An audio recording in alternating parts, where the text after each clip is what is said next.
Pike County Fiscal Court is called to order. And Madam Clerk, have a roll call of the members, please. Judge Rutherford. Present. Master Anderson. Here. Master Johnson will be here. Master Murphy. Here. Master Robinson. Here. Master Dotson. Here. And Master Harris. Here. We'll now have Pledge of Allegiance led by Magistrate Murphy, a veteran.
We need a motion to approve the minutes. It's in your package of September 17th. Jeannie and I reviewed them and found them to be correct. I have a motion. Magistrate Murphy, second Magistrate Robinson. Have a roll call vote, please. Master Anderson. Yes. Master Johnson. Master Murphy. Yes. Master Robinson. Master Dotson. Yes. Master Harris. Yes. Judge Rutherford. Yes.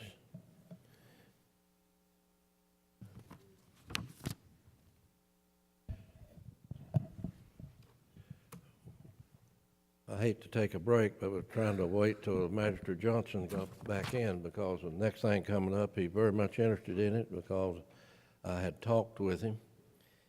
But I will get started. It's very seldom that we have the opportunity we have to, this afternoon. Damas Ramey, and he, I don't know, I noticed, Damas, you have on the monitor a statement that you did, and that means more to us than anybody else would write.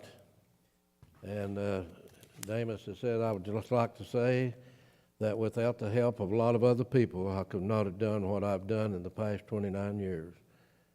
I would like to thank my wife, Naoma, and my two daughters, Christy and Amanda, for all their support.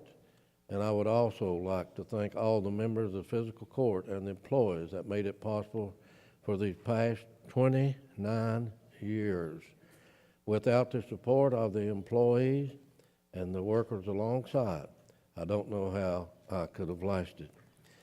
Damas is a special person, as these magistrates know. He has a tough position, especially with with our economy the way it's been, and that we've had to cut off due to the coal industry and the lack of coal severance tax. And this department was hit pretty hard, and same as all the other departments. But this one, they have done so much with not a lot of people. They remind me, as we say with the judge's office, we don't have a big staff, but we come to work and we get the work done. Now, that's exactly what this department has done under the leadership of Damas Ramey. We have for you today a proclamation, and Judge Hayes, if you would read that.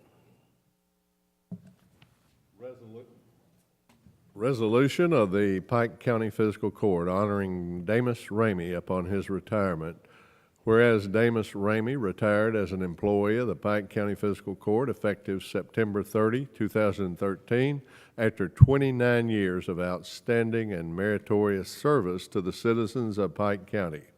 And whereas Damas began his career with the fiscal court as a laborer in construction and maintenance, and whereas, as a result of diligent work and demonstrated ability, he advanced to positions of increasing responsibility, including the position of Deputy Commissioner and later Director of the Public Works Department.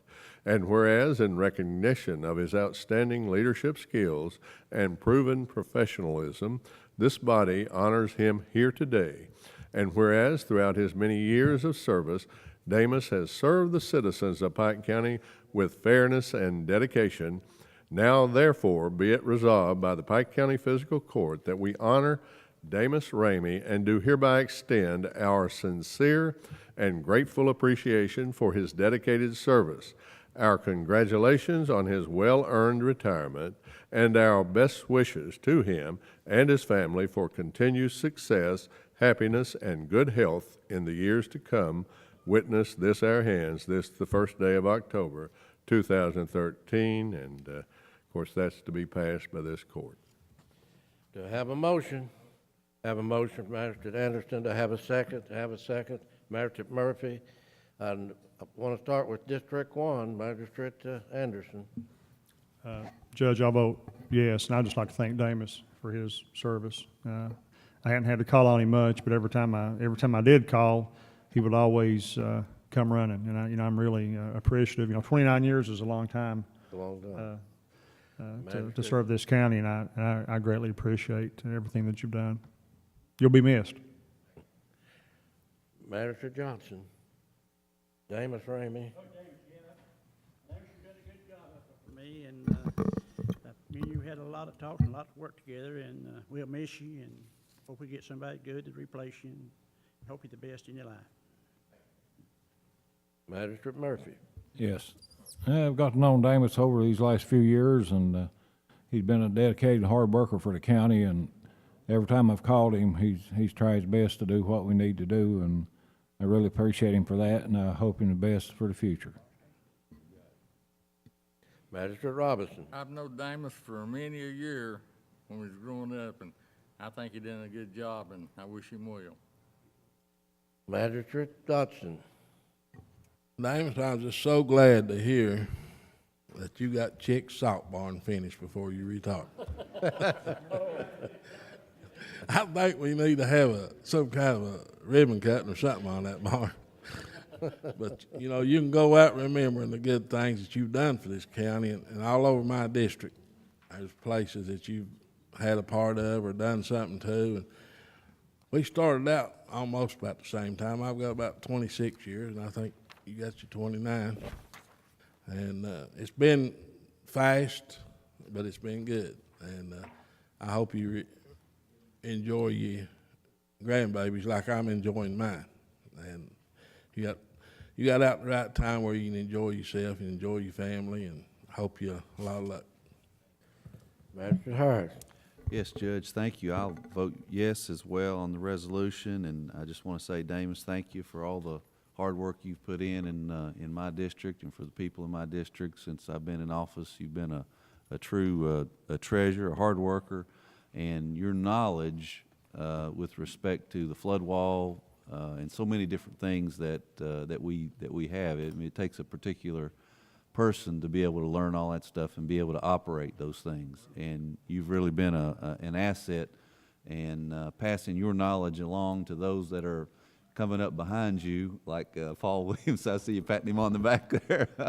At times your job has been an impossible job with less and less money, fewer and fewer employees, but you've maintained control and you've kept moving your department in the right direction.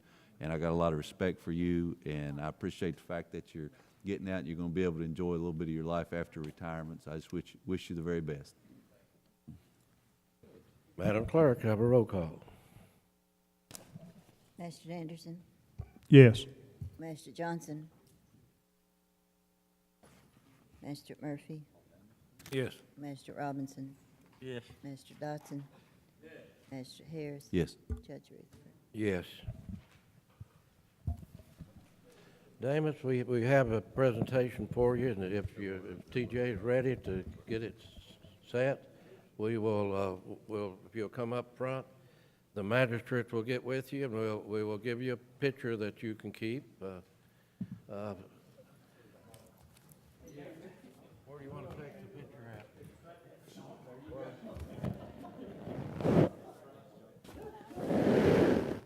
You want the magistrate to stand up here and him stand in front of him? No, we'll come down. Go ahead, Sprigg. Judge Hayes, let's go down. Yeah, we're getting a picture with Damas, all he's put up with, man. I want to have my picture took with Damas.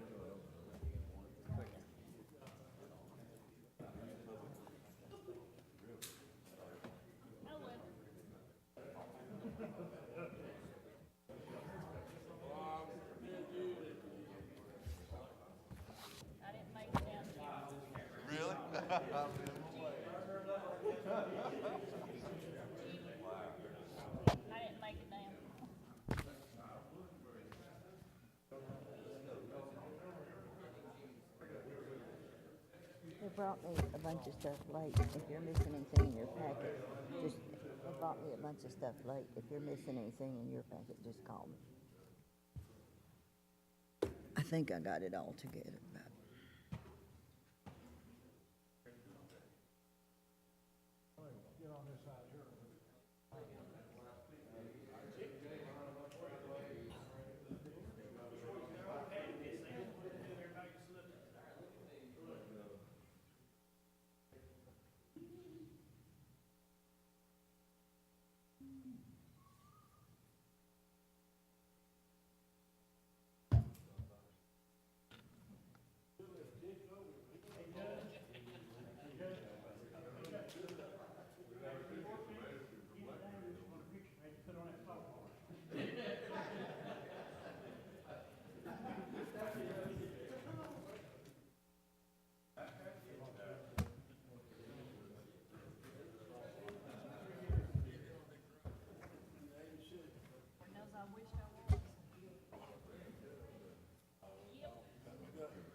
Next, we have on it and I'm looking at my notes, but I'm looking at the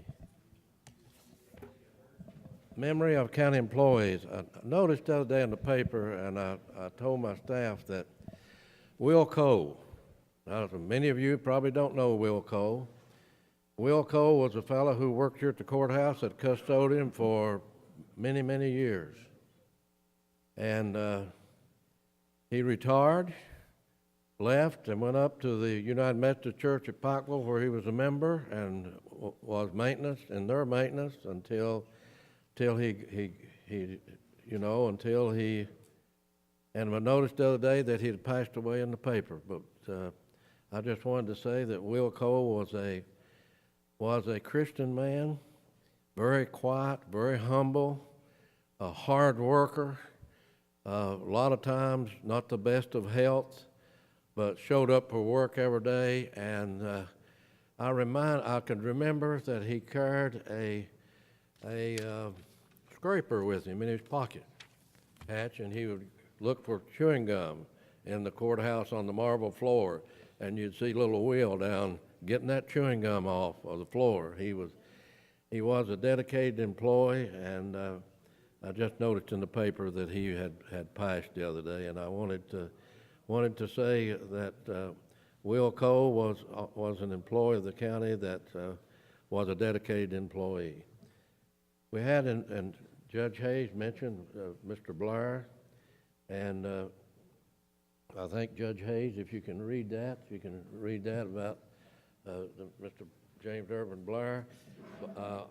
Several of us attended the funeral, and I know that the Magistrate Murphy will have something to say.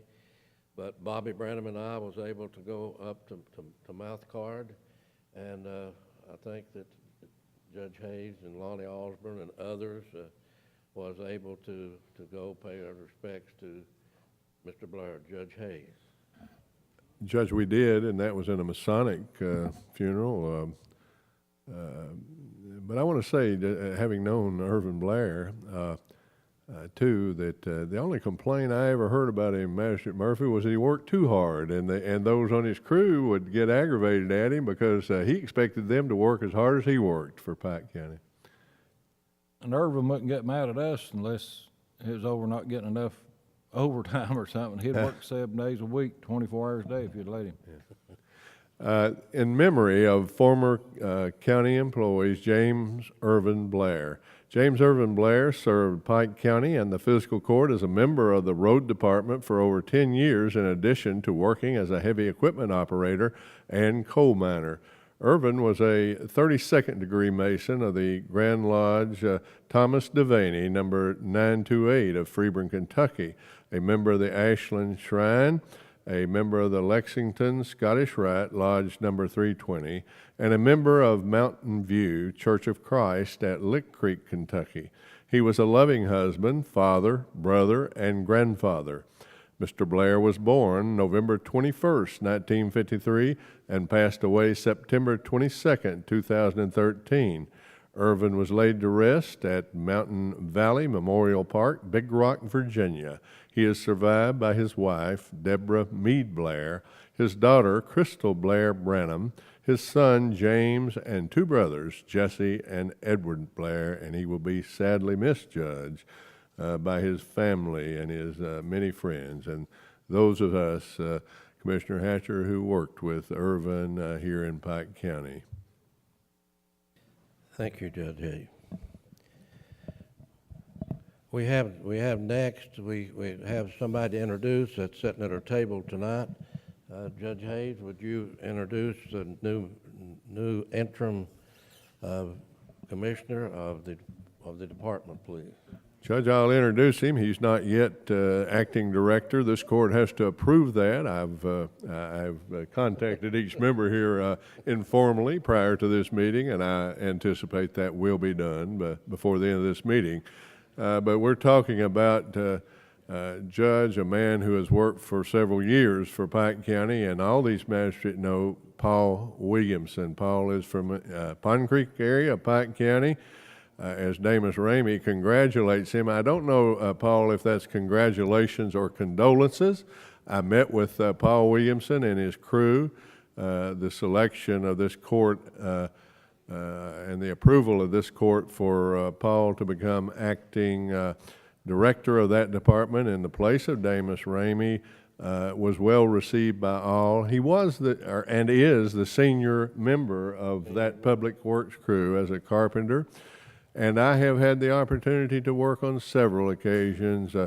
Actually, I don't work. Paul works, but to be associated with Paul Williamson on various projects, he's cooperative, he's knowledgeable, and Paul Williamson enjoys a reputation, Judge, that we all should enjoy.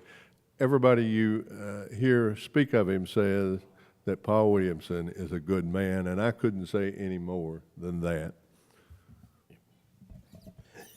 Thank you, Judge Hayes. Next, we need to acknowledge the receipt of the Pike County Sheriff's audit for the year ended December 31, 2012. Got a motion to acknowledge. Have a second. Magistrate Robinson, have a roll call vote, please. Magistrate Anderson. Yes. Magistrate Johnson. Yes. Magistrate Murphy. Yes. Magistrate Robinson. Yes. Magistrate Dodson. Yes. Magistrate Harris. Yes. Judge Rutherford. Yes. Need to acknowledge receipt of the Pike County Fiscal Court's audit to the fiscal year ended June 30, 2012. Motion. Have a motion. Have a second. Have a second. Magistrate Robinson, have a roll call vote, please. Magistrate Anderson. Yes. Magistrate Johnson.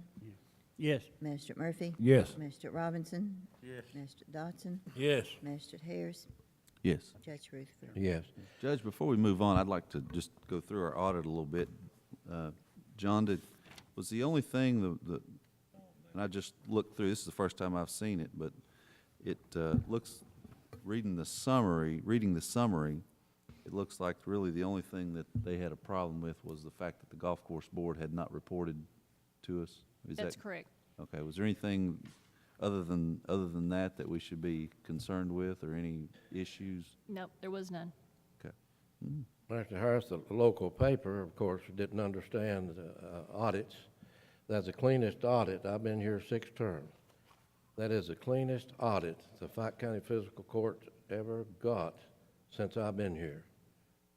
And I want to commend our treasurer, finance director, and that staff for the job that you all have done taking care of the county taxpayers' money.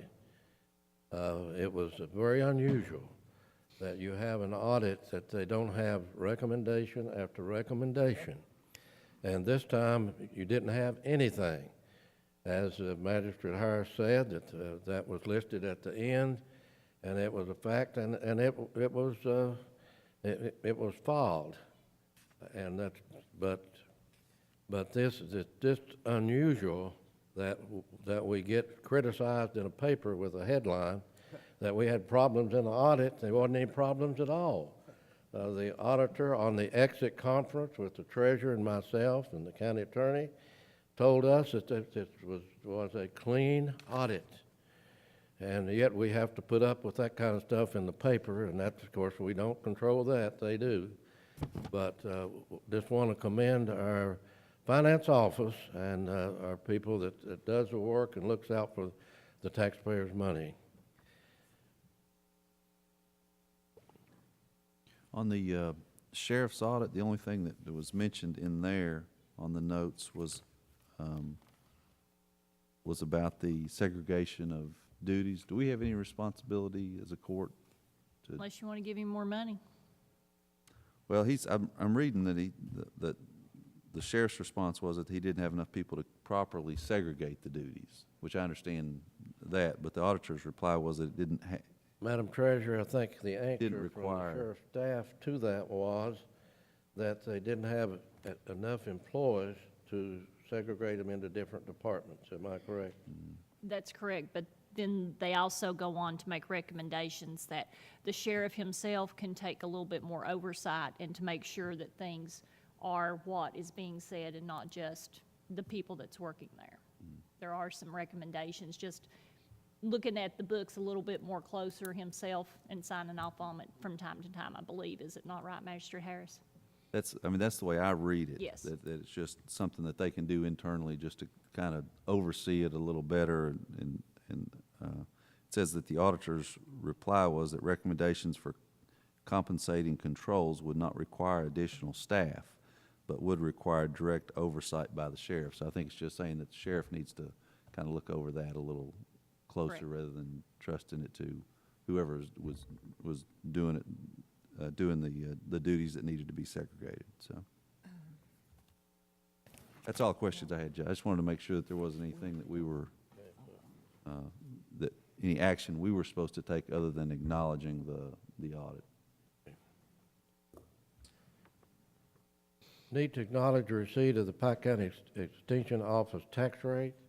Mr. County Attorney, I think you usually make a statement on those tax rates, which is set by the Extension Board. Am I correct? You got- Isn't it the independent schools on the agenda? That came in late. Oh. Independent schools came in first. Okay. Which one are we on? We're on the, what I'm on right now where my finger is, and that's the Extension Office tax Yeah. rate. Yeah, That's the they set their own, all we do is acknowledge that. They Need a do- motion to acknowledge. Motion. Have a motion, Magistrate Anderson, have a second. Magistrate Johnson, have a roll call vote, please. Magistrate Anderson, Yes. Magistrate Johnson, Magistrate Murphy, Yes. Magistrate Robinson. The other one came in late. Magistrate Dodson. Yes. Magistrate Harris. Yes. Yeah. Judge Rutherford. Yes. Need to acknowledge the receipt of the tax rate of the Pikeville Independent School System. Again, this is something that we only acknowledge. This is set by the, Do I have a motion? Motion. Motion, Magistrate Anderson, have a second from Magistrate Murphy, have a roll call vote, please. Magistrate Anderson. Yes. Magistrate Johnson. Yes. Magistrate Murphy. Yes. Magistrate Robinson. Magistrate Dodson. Yes. Magistrate Harris. Yes. Judge Rutherford. Yes. Need authorization to list all taxing districts' rates in one court order. I think this is comply with the new statute passed during the last session of the legislature that was recommended by the state auditor. To have a motion. Have a motion, have a second from Master Robinson, have a roll call vote, please. Master Anderson? Yes. Master Johnson? Yes. Mr. Murphy? Yes. Master Robinson? Master Dotson? Yes. Master Harris? Yes. Judge Rutherford? Yes. Acknowledge the receipt of the Pike County Health Department audited financial statements for the fiscal year ended June 30, 2012. Have a motion. Master Anderson, have a second. Master Johnson, have a roll call vote, please. Master Anderson? Yes. Master Johnson? Master Murphy? Yes. Master Robinson? Master Dotson? Yes. Master Harris? Yes. Judge Rutherford? Yes. Judge, doesn't this say the same thing in this audit, that the same issue that that they noted in the sheriff's office about audit about segregation of duties? It says a deficiency in internal control over compliance exists.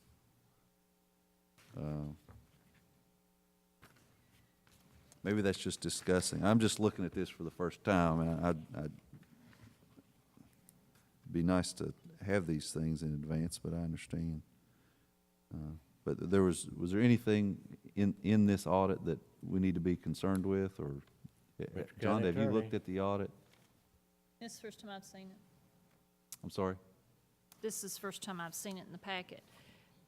Basically, reading through it, it does not look like there were any findings. And they expressed a qualified opinion, which is a good opinion. Okay. Right. Qualified's better than unqualified. This one, Unqualified's we do better. not have direct oversight of the Pike County Health Department. All we're doing is acknowledging receipt of What's the difference? of the audit. Take it back. Qualified means there is issues they have. Unqualified means a better audit. In that first one, it says the auditor's report expresses a qualified opinion on the financial statements, but I'm not sure what that's referencing. Unqualified opinion would be the better comment to have made. I just wondered if anybody had looked at it yet and determined whether or not there was any issues of concern. It doesn't look to me like there is. I mean, looking at the summary, the page 38, it looks like that's generally where you see if there's an issue with an audit, you usually find that in the notes of the audit. And I don't see anything there that stands out to me to be problematic. I just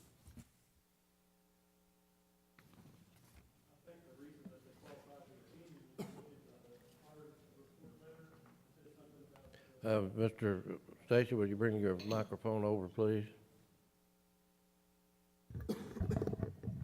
If you read the independent auditor's report letter, the John B. Tackett letter, about the fourth paragraph down, it says the amount that should have been recorded in the fixed assets is not known, in our opinion, because of the effects of this matter discussed in the preceding paragraph.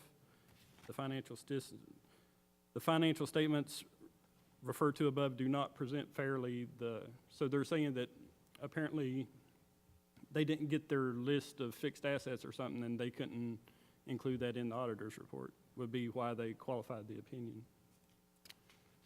okay. Any other questions or statements in regard to the acknowledgement of the sheriff's audits? This is the So- health department. Basically, what they're saying is they're not following the GASB 34 rules. Right. Yeah. I said that he raised a question on the church audit. No, this is the health department I'm audit that sorry. we're looking at. I'm sorry, Magistrate. No, it's fine. I mean, I just had that question. I want to make sure somebody That was looked on over. the health department. So, Madam Clerk, We've already acknowledged it.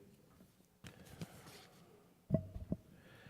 Next is the adoption of a resolution authorizing filing of a LGEF project, proposed grant application, and authorizing Judge Executive to execute the documents.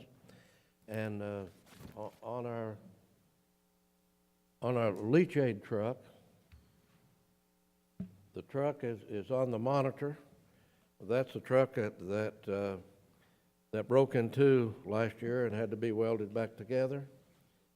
It has leaks in it. That, of course, the condition of the truck, you can look at it. We are, the Department of Solid Waste is going to have to take this truck off the road. If you had to get, they're paying about $4,000 a month when they're working on this truck, if I remember, to haul it to Leachate, which they have to haul from our landfill that goes in the city sewer.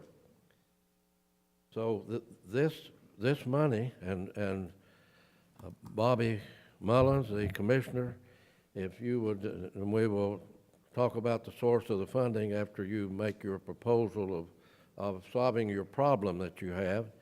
I think Bobby Branham's worked with you. I think Hatch has worked with you. I know that our purchasing agent has worked with you, and so if you will go ahead and explain to us a little bit about what the situation is.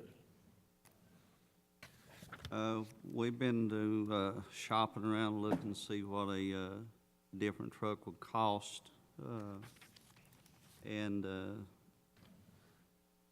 Frankie has put out some bid packets. A used truck is going to cost somewhere around $75,000, and we was looking at this money to potentially buy a different truck with, and the one that we have looked at has got like a plastic tank on it, and it's a tandem truck. It's what we're looking at is 06, but of course, like I say, we got out some bid packets. Somebody may, come in lower than that, but we're looking at a truck like a 06, trying to stay away from the regeneration system and all of that gives a lot of problems mechanically. And it's got like 80,000 mile on it, and which is a good truck. So we recommend that we would purchase another truck, because this one here is just it's wore out, it's broke down. We're just going to have one. Your source of funding is money that's available and has been available for some time, where the Pikeville Medical Center had money set aside by the legislature, and that's been a few years ago. And this amount of money, I think in that account, if I remember, was around $97,000. That money can only be spent for certain categories, and I think that they have contacted the Office of Local Government and asked if this was an eligible expenditure. It can't be spent for things like gravel, blacktop, or anything like that. But those funds are down there. We have a problem also in your department of those small dumpsters. And in fact, if the court decided that you was to use this money in your department to solve your Leachate Truck problem, then what recommendation do you have to solve the problem that you brought our attention to of those small dumpsters? At first, we had wanted to repair dumpsters, and Rhonda notified me today that we cannot repair. We have to purchase equipment with this money.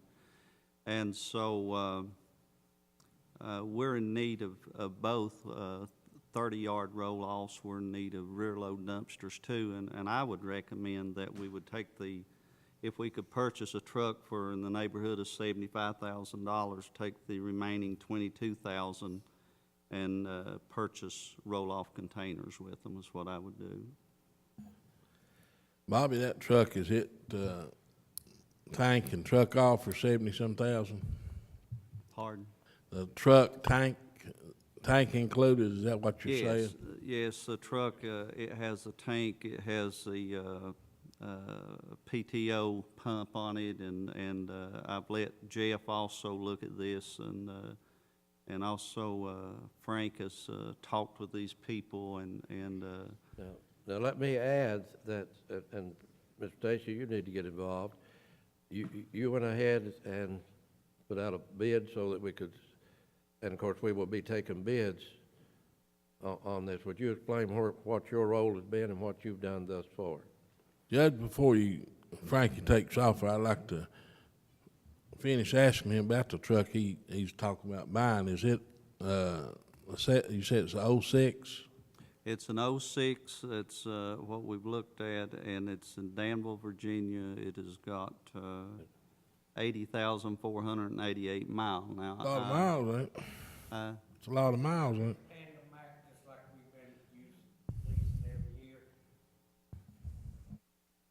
I've checked on newer trucks, and they're double that price. You're looking $150,000, $160,000 for a new truck.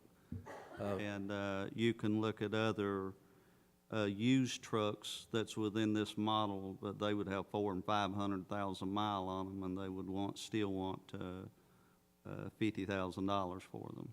Mr. Stacy, let me. What let kind me of truck repeat was again. that? We bid. What kind of truck was that? It's Mack. Mack? This truck will be bid on. The only thing's been sent out is the specs. It don't give, I don't think your specs sets out a year. It says a used truck, so you need to tell us what your specs say.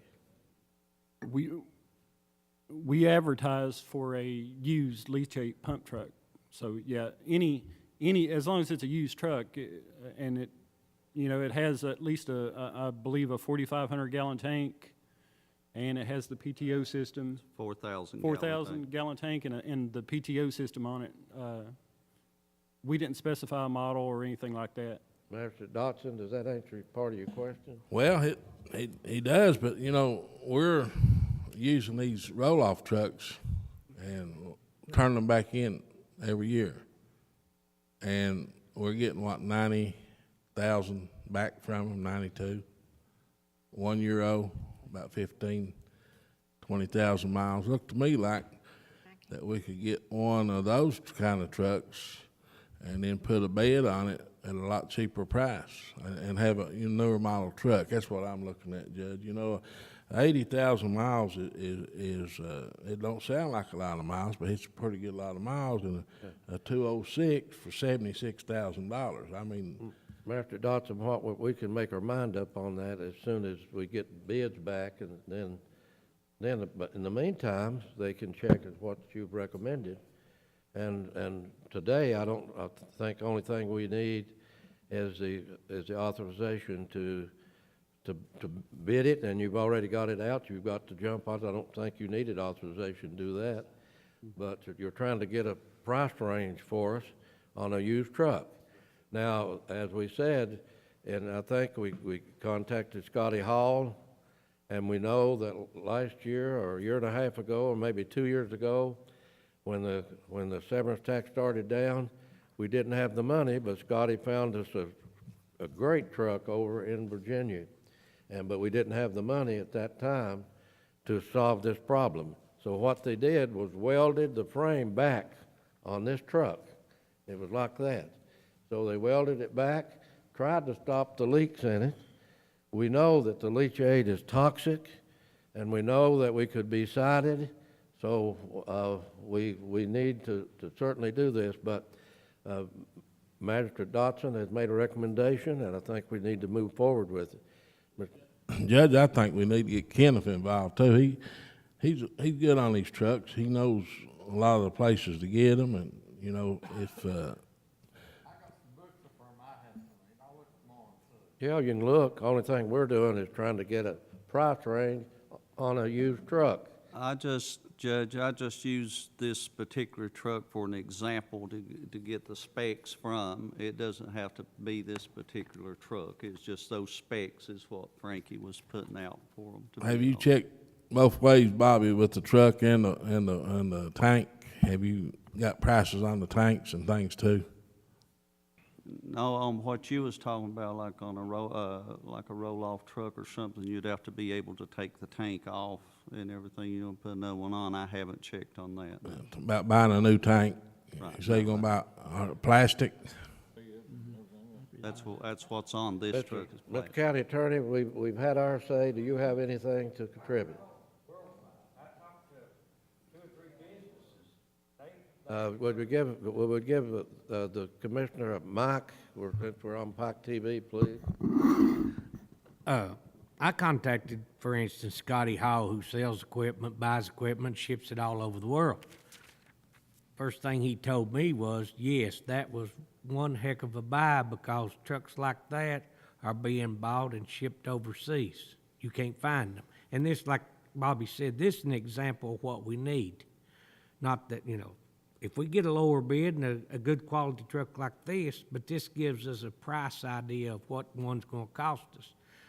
When you start talking about taking a truck and putting a tank on it, putting a pumping system on it, you're looking at big money. And 80,000 miles on 2006, this truck's got 75% tire wear still left on the tires. Probably never been off the blacktop. You know, I'm not saying this is truck to buy, but this is a good example. And I don't think we'll find anything out there, but as soon as Frankie gets all his quotes and bids in, we'll know how this is. Well, Frank, you know, that's a lot of money. I don't care how you look at it. A lot of taxpayers' money we're spending. And if we buy a truck with 80,000 miles on it, then that's a lot of miles on a truck. And $76,000 is a lot of money to pay for a truck, I think, you know, that kind of miles on it. And I think we need to shop around like Well, that's Frankie. what we're doing. I'm We're not saying we're buying buying this this truck. But this Under gives you a good Mr. County example of Attorney, what we're I looking think you for. need to give the, I'm sorry, Judge, to take up so much time. Oh, I'm just that's all concerned about it. no, you need to, that's, Mileage on a truck, if it's stuck here, it was gonna hurt. I've got one of hers, got 400 and some thousand.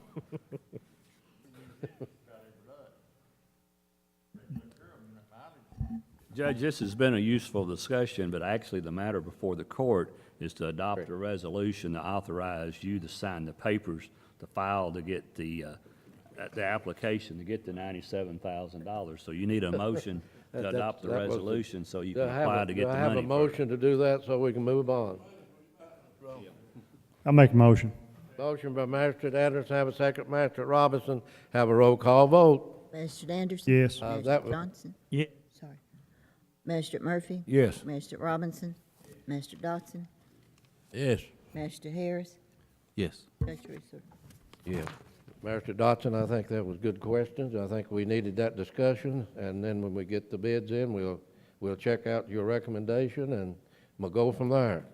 Thank you, Mr. County Attorney.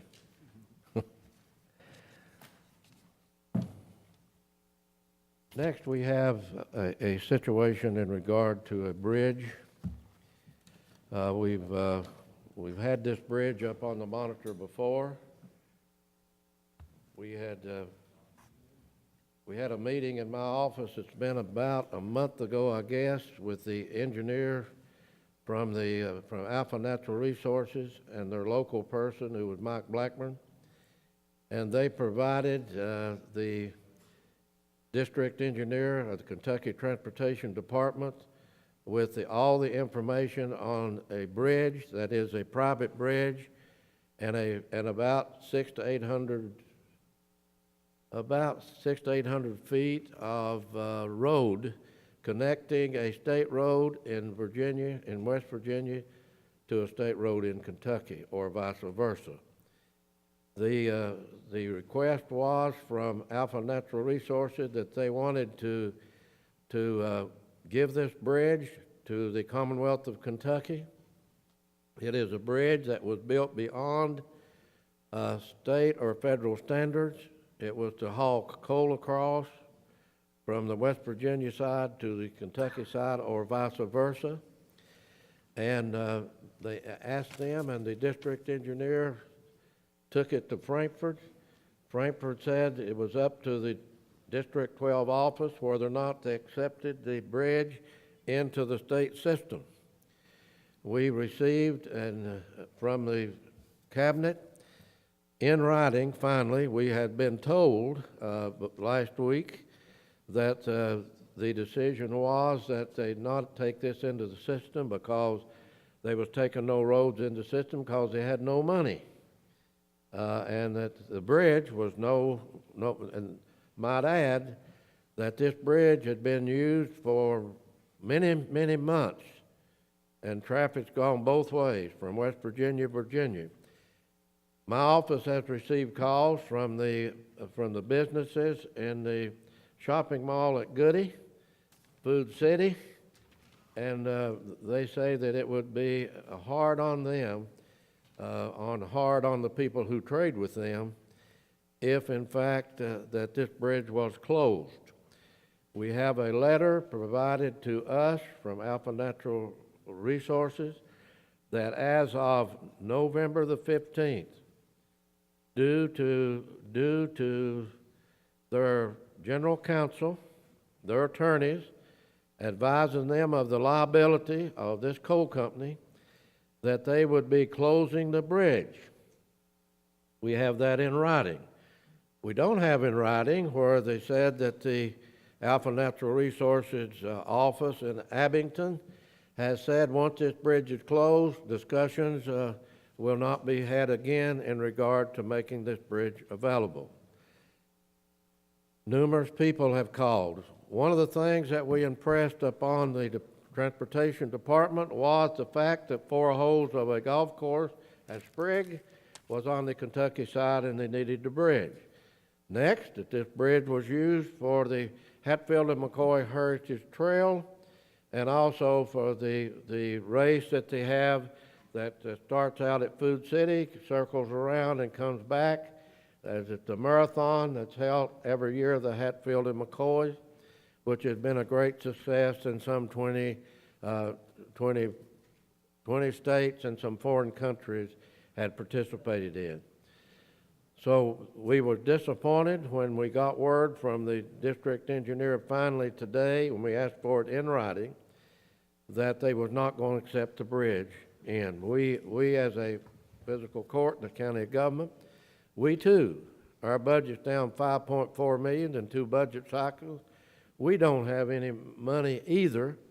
And every time that the Commonwealth of Kentucky, through their District 12 office, have asked us, Hatch, I don't know of one time that this court has not taken into the county road system after they get a road constructed and completed or a bridge that they felt it ought to be in the county system. We've always accommodated them. But they have chose not to do this. We know that the county attorney has been involved in this for the last few days, their office, and we have talked with the people in West Virginia. The West Virginia, under their statutes, has a different road system. The state maintains all the county roads in the state of West Virginia. This road, of course, ties in on the West Virginia side. I received a call from the state senator over there, Senator Chaffins, who had advised our office that he had talked to the governor's office in Charleston and that he had was discussing it with the delegate in that area. I think his name was Markham, I believe. Chris, you know more about that over there than I do, but it was Markham, I believe, and also they have one named White, the delegate, but I believe it was Markham. And they have asked that at our suggestion to solve this problem and not let this bridge close, we did not, and Alpha Natural Resources offered this bridge to the county.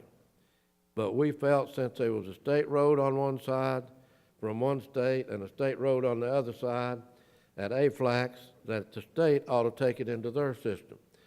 But we have the option, this court, of seeing that this bridge is kept open. So that's what we're going to discuss today. I want to hear from Chris Harris. I want to hear from the county attorney, and of course, Magistrate Dotson has a lot of his people who travel that road. We know the danger of the road on the West Virginia side from there on down to Williamson. And we realize that the road on the Kentucky side, that is a state road, is a fairly straight road down through there. So we was kindly disappointed when we was told that the Transportation Department was not consider the golf course holes, the 4 holes, or they would consider the Hatfield and McCoy Marathon because they was in the bridge and road building business. Sounded a little bit like the Corps of Engineers on the Fish Trap Reservoir, that we're not interested in recreation because we got a flood control dam. But, so that's where we are today. They are setting a meeting up with people from Charleston, from the governor's office and the transportation department at the Sprigg Country Club. We had a conference call with our representative and senator, and they said when it set up, that Senator Jones and Hall, that they would be at the country club as suggested by Senator Chafin, that they be present, and that we will go to that meeting, and it will be the county attorney's office and my office and Magistrate Harris to the meeting to try to make sure that it's a little complicated.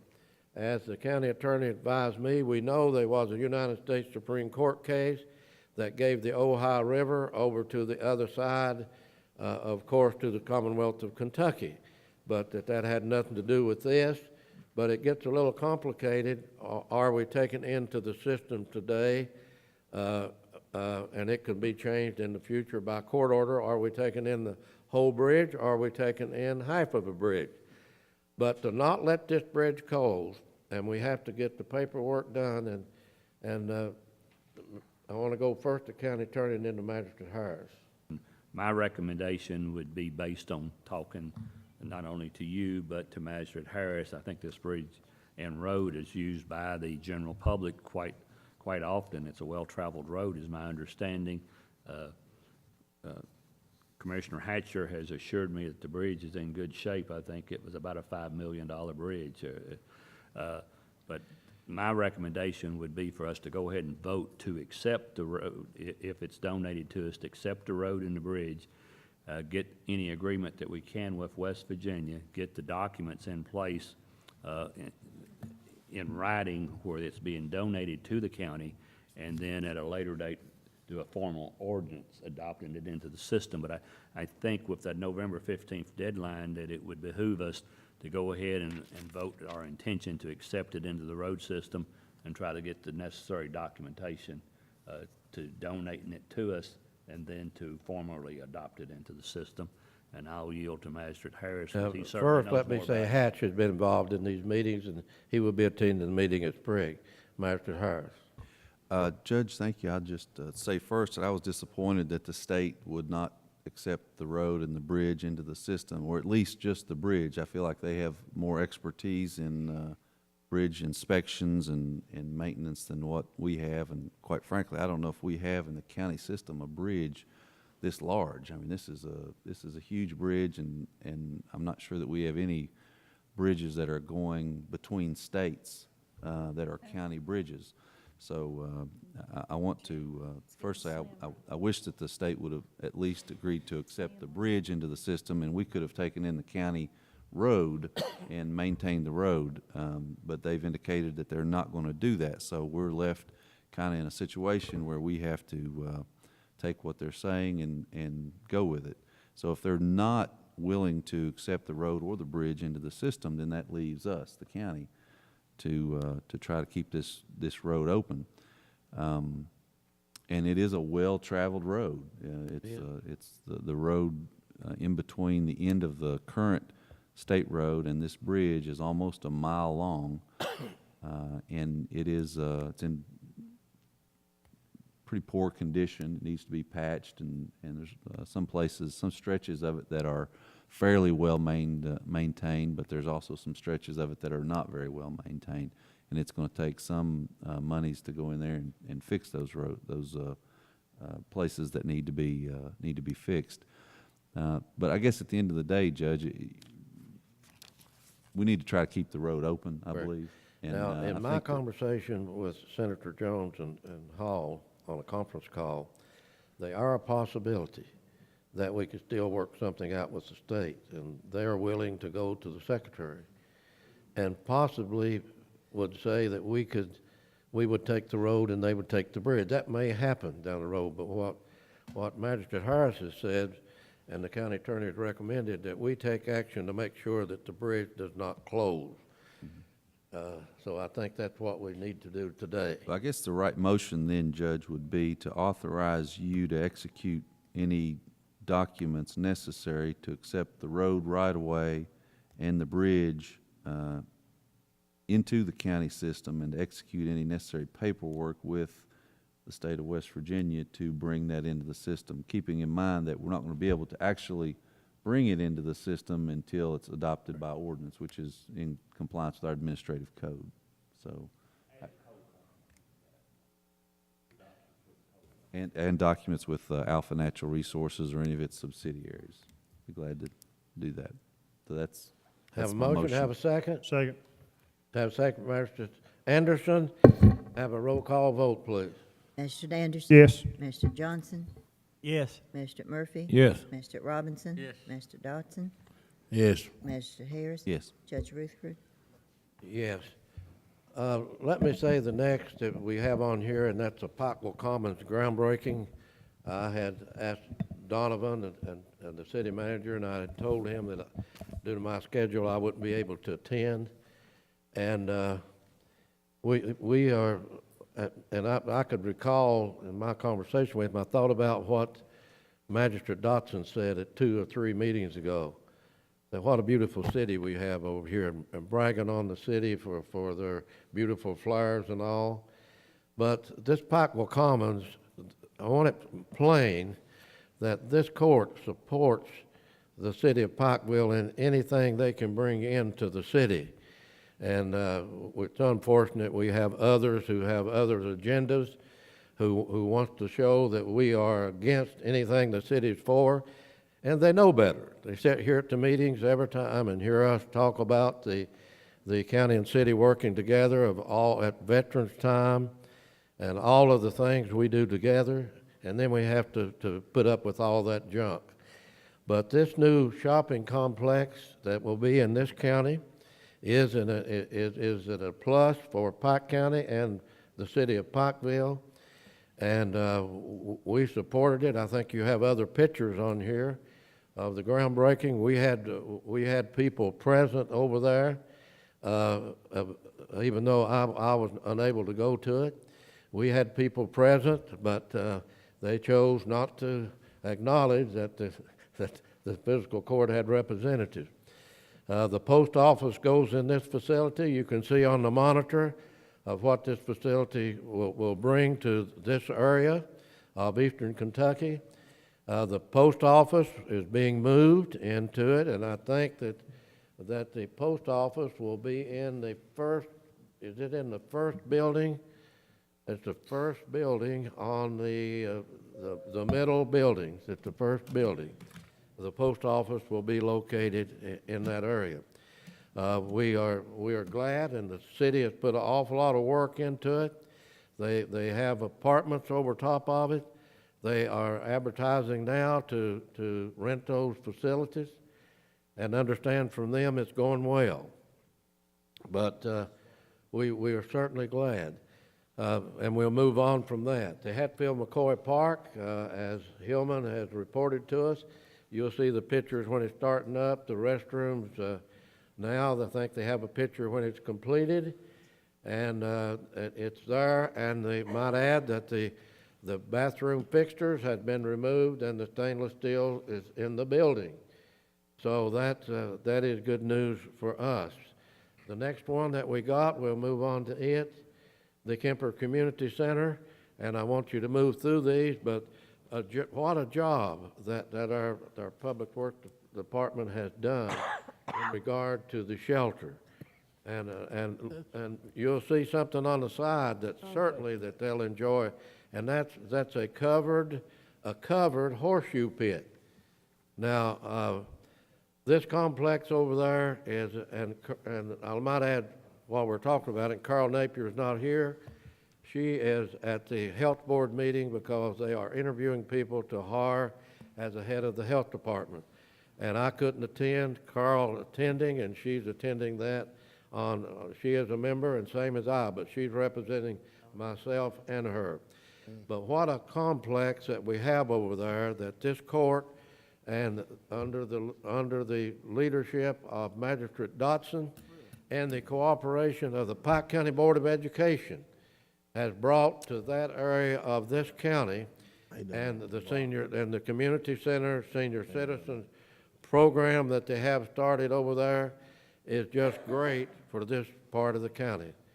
We'll move on, and next is a village post office at the Kimper community. Village post office was passed in 2011, I believe, by Congress, and the postal department is putting these throughout the United States.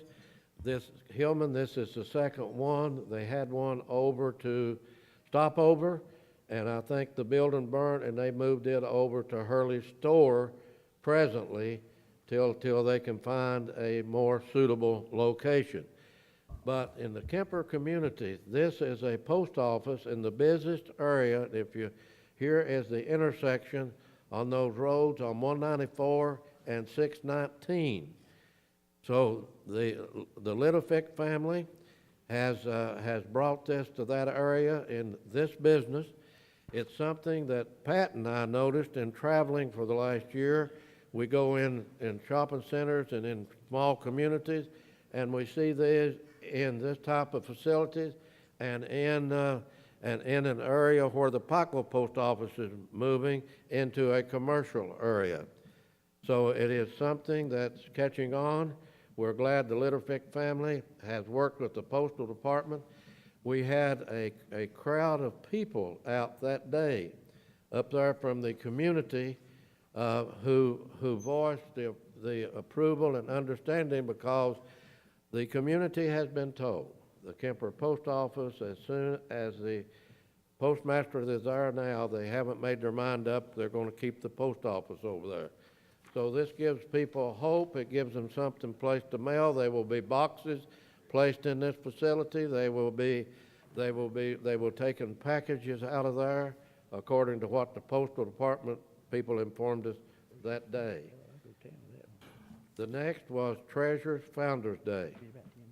Jeannie, I want to thank you and the staff and all of the people from the clerk's office, circuit court clerk's office, and all the other volunteers from all the county departments that came in and volunteered to help get back money that belonged to the citizens of this county of $2.5 million that had ended up in the treasurer in Frankfort, Kentucky. We were fortunate that the state treasurer had brought this program to Pike County. It was a very interesting day. I saw a lady that came in a wheelchair that got near $500 in tears back in this courtroom. I saw a lady get $7,000 that she didn't know that her grandchildren had. So it was very successful. It's very successful, and you see a lady in the picture with the state treasurer. That is a lady that her mother and dad had both died. She didn't know that both of them had a paid-up insurance policy. It ended up in the treasurer in Frankfort, and they brought a check to this lady of several $1,000s and presented to her before they started this meeting that we had of calling people and telling them to show up here between 10 and 2, and they would tell them how to fill the papers out and or to tell them to get online and go to treasurerfounders.com and to see for it. They got, on that day, they got $110,000, I see, that was processed here, but out of the $2.5 million. We had approximately $500,000 on the ones that they worked on out of my office that they left with us when they come here for the original announcement. So what a day it was. Pike County had 8 checks down there, the fiscal court did. We got that money in, and the clerk's office had money down there. We had a lady who works in maintenance here that got $70 and she needed it. I got a little check, Frankie got a little check. It ended up down there. My deposit was back in the 60s, that to the Kentucky Power Company, that of $386. Didn't even know it existed. It's paid off. We're glad. The March of Dimes. We're disappointed Pike TV didn't show up as they was committed to show up, but that was one sponsored by the city of Pikeville, sponsored by the Pikeville Medical Center, sponsored by the Pike County Fiscal Court. Mr. Greenfield had committed at the opening of this that they would be present and carry it. There was approximately 180 to 200 people in this march. March of Dimes was started in 1938 by Franklin Delano Roosevelt. I was blessed to be named the chairman this year because I am a survivor of polio, and I'm not going to go into that, but I needed to pay something back because they paid my bills the time I stayed in the hospital when I was 17 years old. And I'm glad they gave me an opportunity because now they only had 235 cases in the last 10 years in the world on polio. The March of Dimes now are premature births and research. And so the goal is going to be, I think, $55,000. I think they will meet that goal, and what an opportunity it is. But we would have had a lot more publicity if Pike TV would have kept their commitment and showed up and carried it on Pike TV. Our fall trail ride, horse ride, I've been reported that I was at the March of Dimes thing, and Judge Hayes graciously took that, and with the Pike County staff, Terry Rogers, and all the other staff people that he had organized. I know that I talked to Magistrate Robinson on Saturday, and he told me he was going up there on Sunday. And I know that Judge Hayes reported back that this is the first year. You're aware that we moved the trailhead because we couldn't even advertise this because we had no place to park the horse trailers. Now we have right of entry to 1,800 acres on top of the mountain. I think they have pictures of that. Here on the mountain, you can see there are 1,800 acres there. We would have had that property, in my opinion, if we had had the road access where we had a road to get up there to it that the county could use. There's some question on the road. The fall horse trail ride, and I'm going to let Judge Hayes briefly tell us about how it went for this year's. It was a 2-day event, not a 1-day. Thank you, Judge. It was a great success. We had horse trailers, campers on the property on Friday, and I was there all day Friday, as you well know, and then Saturday it really the crowd swelled. A number of horses. It was the largest horse trail ride that we've had. We could not have put that number of trailers down at the Lick Creek trailhead. And so when the word of mouth spreads, as it surely will with horse people, this is going to turn into a great event for Pike County. It's going to bring money into the county. Horse people do spend money for gas and groceries and so forth, so it will be good for the county. We'll have the spring ride there. Hopefully we'll iron out a few of the problems that we had. There were a few, but we were able to serve the meal again. And I know Magistrate Robinson was there on Saturday. I missed him. I had a family matter that I had to leave and take care of early that morning. But Judge, it is such a beautiful place. You've been on top of that mountain. The views are stunning, to say the least. It borders the Corps of Engineer property at Fish Trap Lake, and that's where the existing horse trails are located. And so there are miles and miles of trail. We're not in competition with any horse trail ride in this county or out of this county. We plan our ride so as not to conflict, so that people who enjoy this judge can go to any ride they want to. So that's why we had it. We'll do that again this spring. Unfortunately, Judge, there were a few people, for whatever reasons, that were telling some things about this ride that simply were not true, and got some folks upset. That there was tales spread that Pike County was going to stop four-wheeling on that property. Not true. There were four-wheelers up there that Friday and Saturday, and we don't plan to stop any we encourage four-wheelers to go up there. Now, that's not on core property. That's not on core property, 1800 absolutely acres. not. We don't control core property. That's a matter of federal law, and federal law, Judge, as we all know, prohibits motorized vehicles on the core property. But they're welcome on Pike County's leased property, that 1,800 acres. Campers are welcome up there. It was told that we were going to stop hunting. Not true. The hunters are allowed there. People were running their rabbit dogs on Fridays and Saturday mornings. It's going to be open to hunting, but it's just a tremendous recreational area that's now available for Pike Countyans, and it ought to grow. And our goal, Judge, and I'll close with this, is to have a trail ride that is not just equal to that of Knott County, but we want one that's better than Knott County. Correct. And Magistrate Murphy has been, he has understood the situation that we faced. I've been there with him when all the trailers was blocked and having to be parked over in the road. He ever since that problem, we've looked for a solution for it. And again, we were disappointed Pike TV did not show up. Last year, the excuse was it's on Saturday, and we don't have the employees. They don't work on Saturday. We don't pay overtime. Well, this year, we got a hold of Mr. Al Greenfield early and said, okay, come on Friday.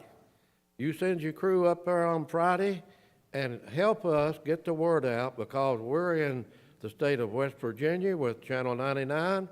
We will be in the state of Virginia.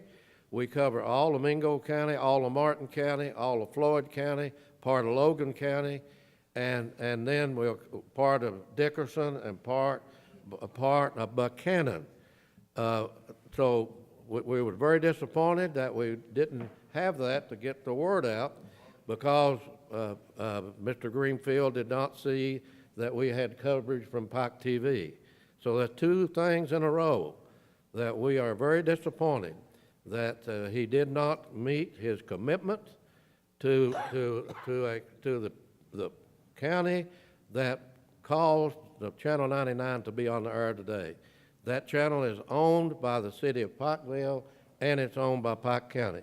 Next is our blighted housing program. Magistrate Harris worked on this situation on 4th Street. We had the reason that I went over there, we had a liability problem. That house sat within 3 feet of the roof of the adjacent house where the tin roof came down. Where you see the fence in between it, they had that fence removed. And we had a liability problem. But we was assured by the road foreman over there and by Hatch that they had an operator that could operate that piece of equipment and bring that house the other way and not damage that house so close to it. This house there was no glass in this house. The windows was all broke out. The upper side was caved in about where that top front of that machine is. But they was able to get that out of there. That's one of the, in 2013, that was the 18th blighted house that the solid waste had taken out this year. And the magistrates need to continue to look in their area for the blighted houses, get them listed so the attorney can do their work. Next is the NRCS project on the left fork of Joe's Creek. And I know that Magistrate Dotson has said we have a major slide, and you can see it. So we're glad they've taken that as a project. And Jeannie tells me that they're going to be moving in. They're going to take care of it. They also chose a project on Barney Branch at Kimper. And we know Barney's Branch, and where you see the washout is where the county crew went in and put another tank in. They're going to remove that tank, and I think they will build something, a cupboard or something to go in there. And I know, I see Magistrate Anderson looking at it. As we know, when we do the work, they don't repay us. But this instance, they'll be taking it out, and they will pay for that. So we are so glad that they have picked those two projects of the United States Department of Agriculture. Next is the Pike County Golf Course ceremony. We have that ceremony set tomorrow at 11 o'clock, October the 2nd, 2013, 11 a.m. That is to change the name of Mountain Pub Links, and there will be a name change. It will be announced, but the main thing for it is the name change, but the main thing is the new facility over there, and it's on here. They have a picture of it. See the new facility behind the sign, and a new facility. We'll do the ribbon cutting. We hope the magistrates will be able to be in attendance. Jack Sykes, that will be his last. He will attend that. And Jack, as a person who designed this course, who has operated this course, has had the oversight on this course, he's done it all. But as you all know what that situation is. We have the Judicial Center ribbon cutting. That building is a Pike County building. We have that ribbon cutting set for October 22nd, 2013 at 11 a.m. And the Chief Justice will be here, and Pike County will accept it. And under the Kentucky statute, I was chairman of the board. And then we have the Pike County Service Awards Day picnic.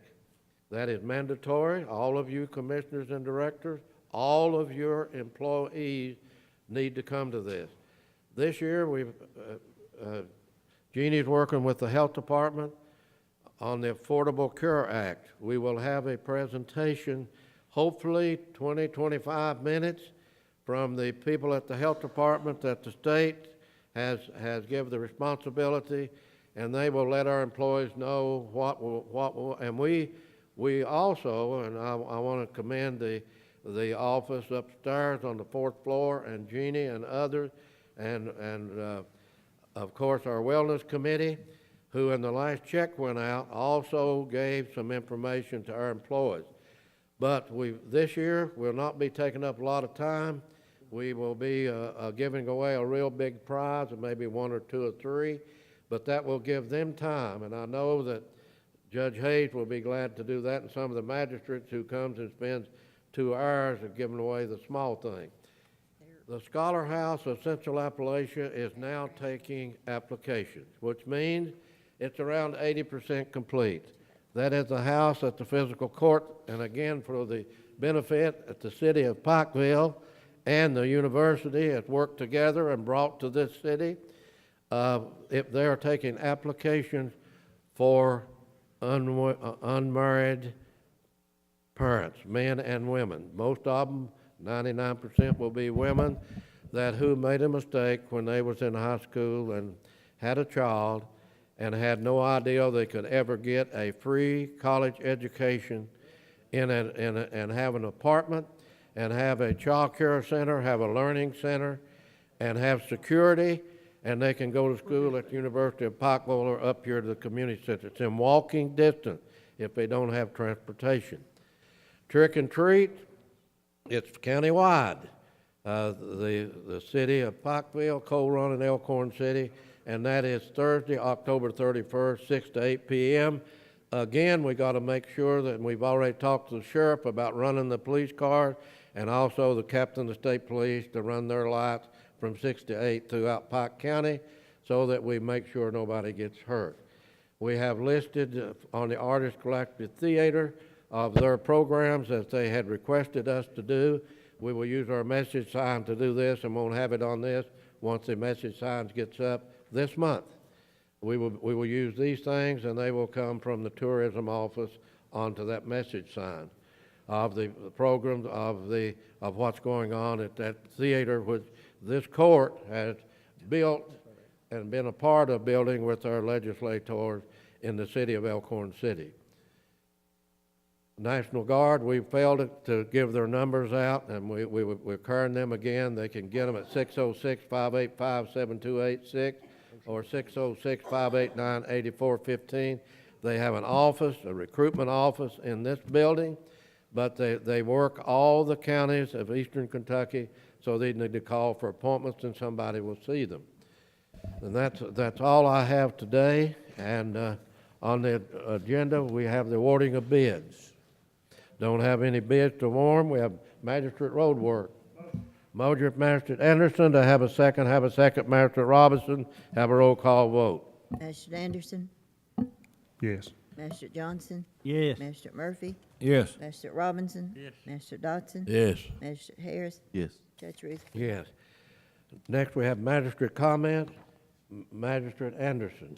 Judge, the only thing I had, my road crew had brought it to my attention that we may have one or two projects that may qualify for the NRCS emergency work, and I'd like to find out who I need to talk to. Any? He is asking about, he has two projects that may qualify. Would you have Mr. Sloan get in contact with Magistrate Anderson, and he can have the road foreman take him out to inspect? He's not on furlough. I know some of them already. That's a problem. We forgot that the federal Soon as he government, gets back- 41% soon as he is gets shut back down, and- so yeah. they're not working right now. Soon as they get back to work and Congress signs this, we'll You see give that me the Mr. Sloan gets with information you. and I'll send him an email, but I've already Okay. got an email back today. They're out of the office and on furlough. I think that's all I have, Judge. Mama laid them all off, huh? Magistrate Magistrate Johnson, I don't have anything to do with that. Magistrate Murphy. Yes, Judge, just one thing, we've got a new bridge that's opened about 2 to 3 weeks ago up at Draffin and Pond. It's been a long time a coming, and they should have had it probably 100 years ago, but it's been opened up now for about 3 There've weeks. been a lot of meetings held on that Yes. Leo and I have attended over the years at the church across the old low-water bridge. Yeah, I've traveled it and checked both ends and all that, and looks like they've done a good job of hard topping over all the old road and everything too, but, And I might add that the Pike County Fiscal Court put the other bridge that was in there in the late 70s. it's been a long time coming, and I hope them people Now, will the enjoy it now. Jeannie, Mrs. Holbrook, that's on my agenda when I meet with her, and I meet with her this Friday, I understand, to find out when they're having the ribbon cutting on the bridge. I received a call the other day that a lot of the people in the community are worried that Mrs. Lee, her health has not been the best in the last while, that they go ahead and get this done, but they're trying to get the schedule of the secretary so the Secretary of Transportation could be here for the ceremony. Yeah, she's done a great job over the years, contacting everybody and staying And getting things done. She's And we done a know really good that, job. that due to her health, that when the governor made this announcement at the Expo Center, if you remember, Bobby, we was over there and they brought the signs that goes on that bridge to that meeting, and that was a year and a half ago, because they wanted her to know that all the work. This is an elderly lady who is computer literate and who could email, and who emailed the Transportation Secretary and the Governor of this Commonwealth and anybody else she could, and the judge's office, and we have held numerous meetings. One thing that we forgot, and they just handed it to me, Bobby Mullins, I meant for you to go ahead when you finished on the truck discussion and we got into a longer discussion in regard to giving us just a brief update of where your study that you are implementing in solid waste. And I might add that you have updated us in our office because the county attorney has had to be involved and other departments to help in regard to what you're doing over there. But one thing that today that you needed from this court was that you was going to make the rates cheaper and fairer for people. And I might add that the committee that was put together, that we particularly put Carl Napier on that committee to make sure that the people on lower incomes was going to be so they could afford to have their garbage picked up. So, Bobby, I forgot. I'm sorry, but Judge Hayes and the county attorney handed this to me, and I meant to go to you for an explanation of what the need from this court as part of that study. All right, Judge, we've been working every day on trying to improve the solid waste department, and I just wanted to give them a brief update today on what we've been doing, and of course, you've heard that we're wanting a new software for our computer program over there to where we can better track our customers and serve our customers better. And so I just made a few notes here in order to improve our residential and landfill billing and better to serve our customers. The Pike County Solid Waste Department was in need of software updating. In the process of exploring options, our current rate system was shown to be erratic, and I'd like to kind of explain that a little bit. People that's on lower income, sometimes their rate may be $6.32. Well, and under the new program, in order to simplify our rates and records to accommodate this software update, which following the federal guidelines now by us talking to Carl Napier and people that's on low income. For example, if a rate was $6.32, if that's what they're paying, then it would be rounded to the nearest dollar, which would be $6, then it would drop. And then it would be $8, $10, and then the regular rate instead of having these rates everywhere. Okay, also in the process of that, they had a penalty and interest rate that was like 2% monthly, and people's garbage bills sometimes would go to, say if it went $25,000 and they live in a $10,000 house and their actual bill might just be $800. Because that compounded. It compounded monthly. Compounded, and then you had the penalty and interest. Right. And this changes that to make it fair. Yeah. So we recommended that, well, with this new system, we can just charge like a $5 flat fee each month instead of going with this here penalty interest thing. And so people gets a bill, $18,000, and they're unemployed or whatever. They ain't gonna come in and try to pay a garbage bill like that, and so they just shy away from the solid waste department. And so we think that it will help us more so be better service to the public and also be a help to them at the same time. And I really look forward to working with this new program and everything. On your billing, we are using the Mountain Water District's billing disc. Yeah. Water districts, and that will get us about 80-some percent, and then we were working with Doug's office with Mr. Maynard on the other 2%, which would be 98%, right. And we should get pretty well. My opinion has been for years that we've not been billing as much as 20-25% of the people out there, and I think we've discovered that. Right. That I'm pretty well right. Yes. During this study and during what we've looked at. Mm-hmm. So hopefully, go ahead. I just wanted to Well, this add program that's in place right now in the solid waste department was really for like a gas company, but with the new program is designed especially for the solid waste department where we can track our customers more easily. Are there any questions from any of the magistrates?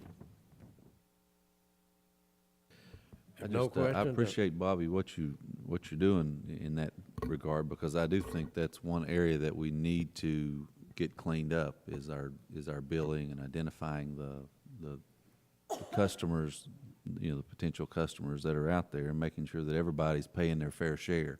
Right.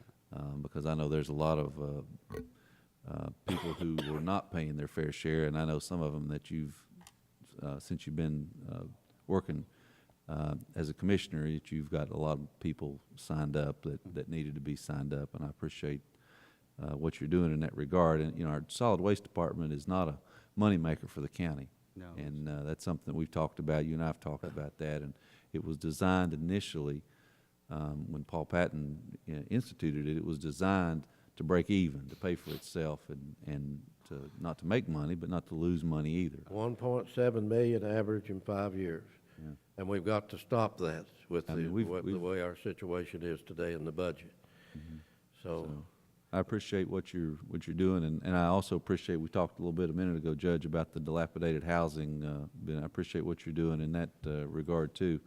Those houses, I mean, that's been a great program since it was it's been a instituted, well-received program. and I think probably our funding has been tight, and we haven't been able to do as many as what we would like to do, obviously. But that's been a real benefit to people and communities that have these blighted houses next door, and it decreases their property value, and we're able to come in and make that better for them. And I think that's been a real benefit of county government in the last few years. So, thank you. That's all I have, Judge. Okay. Rhonda, I want to thank the Mountain Water District for making available to use your all's disc as we try to make sure everybody's billed and everybody's not paying somebody else's thing. We need a motion.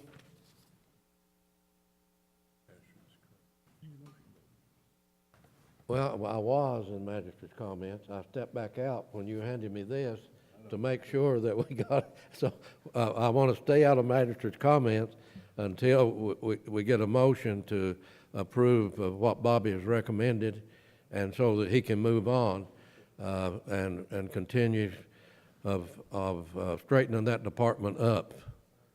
I have one question, Judge. Are we going to assess a penalty on the business customers? Because currently, to me, that's been an unfair situation that businesses should have like net 30, and then after that, they should be charged interest on it.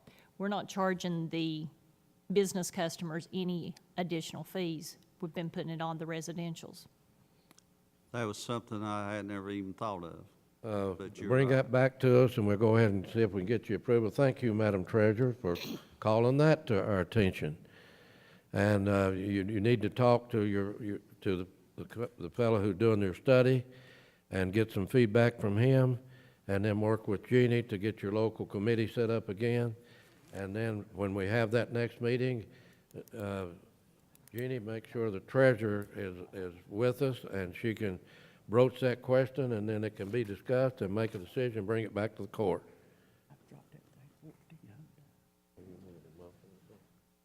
We need a motion and a second. We need a motion and a second. To have a motion, Magistrate Robinson, have a second, Magistrate Murphy, have a roll call vote, please. Magistrate Anderson? Yes. Magistrate Johnson? Yes. Magistrate Murphy? Yes. Magistrate Robinson? Yes. Magistrate Dodson? Yes. Magistrate Harris? Yeah, I want to vote yes after I ask this one question, Bobby. What do you expect the net effect of this change to be on the bottom line for the solid waste department? I mean, do you expect it to help financially, or do you expect it to I think it's decrease going our to help revenue? tremendously, because we can track our customers better, and the approach that we're taking right now, Chris, is like we've got some businesses that had been delinquent in payment, and some went back several years, and we've been able to, the approach that we're taking, we're tracking them a little better. And some that has never paid a garbage bill, so to speak. Well, I just cut them off at the landfill when the garbage went piling up on these businesses, and the health department steps in, then they turn around and they send me a check, you know, because they have to get this stuff moving. And so I don't like to do that, but we can't continue taking garbage for free.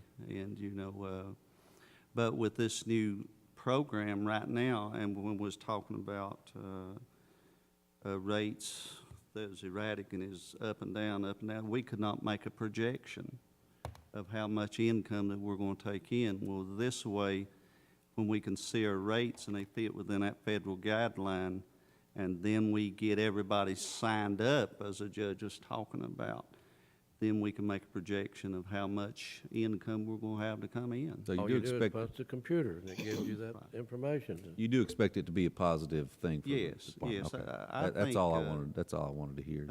I think you're going to even see a difference this year in the income that we're taking in. I think you're going to see that. Judge Ruther. Yes.